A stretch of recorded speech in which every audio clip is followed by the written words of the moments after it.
في تدريب 60 للكتابة سألتكم لو ظهر قدامكم تنين أسود مرعب ازاي هتنقذوا بنتكم منه؟ واحدة من الكومنتس كانت تحفة بتقول هظهر قوة خفية أخدت عهد على نفسي إني ما استخدمهاش أبدا، بس هجمد التنين بعد كده هنقذها.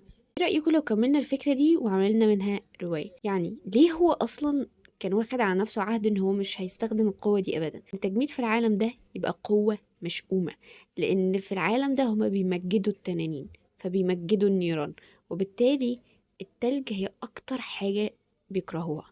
الحراس هتطاردوا لما قوته تتكشف، فهيهرب منهم على ظهر سفينة هتتعرض للأسف لإعصار هتخليها غصب عنها تقف عند جزيرة هيلاقي فيها ناس شبهه، ناس كلها ناس منفية أو هربانة عندهم قوة التجميد.